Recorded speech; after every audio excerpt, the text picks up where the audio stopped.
Hi, everyone. It's Heather Drummond of Healing Vitality, and I'm wanting to know whether or not you've ever done the experiment of figuring out where your horse's personal space is.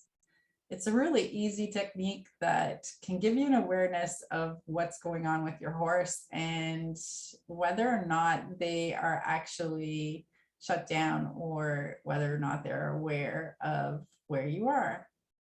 So I've done this in the barn I volunteer at, and it's curious with the different horses where their space is and what their personalities are like.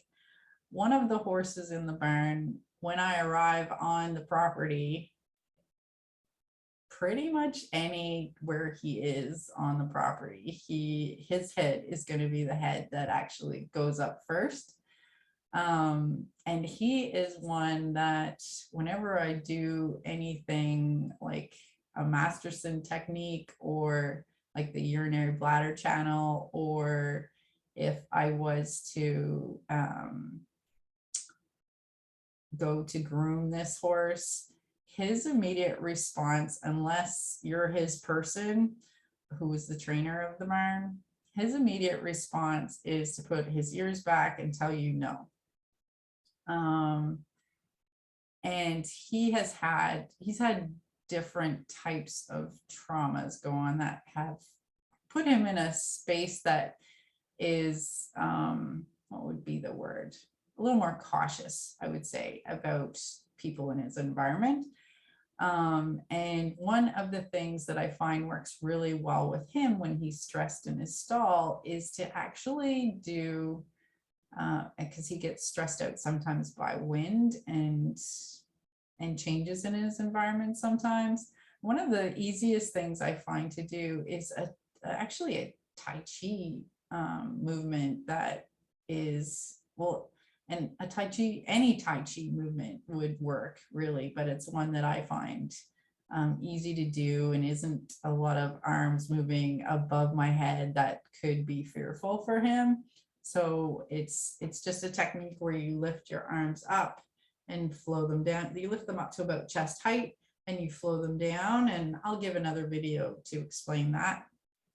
But that outside of his stall, and sometimes if he's in the cross ties, I'll do it probably 5 or 6 feet away from him.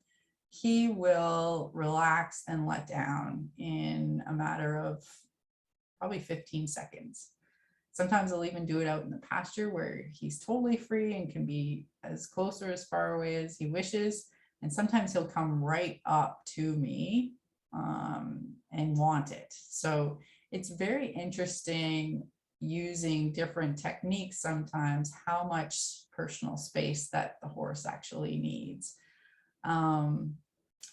Just even being aware if your horse is in cross ties, as you walk towards them, say with a saddle or with brushes to groom them, if you notice how they look at you, whether their ears are towards you, whether their ears shift sideways or back, what's their overall body language as you walk towards them? Does it change when you hit a certain distance? If it changes, back up, see what's going on there. Do they change their feedback to ears towards you again? That perimeter is actually when you've hit their energy bubble. At least that's my perception of it. And when you hit their energy bubble, if we're just barging in, that's when we're going to get the, wait a minute, what are you doing here? And some horses have a very close bubble to them, and some horses have a bubble that's much farther away. And if you notice where that bubble is, that personal space is, and you start respecting that you noticed it, you're going to notice that that energy system is actually going to shrink the more you respect it when it's further away. So even just taking the time and stepping back when you notice the body language change, waiting, stepping forward again, oh, body language changed again, waiting. Do this when you have an opportunity because you have the time to do it. That acknowledgement of that space is going to do a lot for your connection with your horse. And I would do it more than once. Do it as often as you can so that they know that you're not just barging into their space. We don't like it when people barge into our space. A horse isn't any different. If we can go in a loving, respectful way of like, hi, yes, I know I'm in your space. Thank you for letting me in your space. We're gonna go have fun. We're gonna go, like, it's what energy are you also bringing into their space? Respecting it is one thing, acknowledging that you know where it is as they're, maybe it's their ears that change, maybe it's they start getting a little bit antsy in the cross ties. Just watch for whatever it is that changes. Does the elevation of their head change? Do they drop it? Do they go up? What goes on? Be aware of where their eyes are. All those little things are going to tell you something about when you actually enter into their bubble.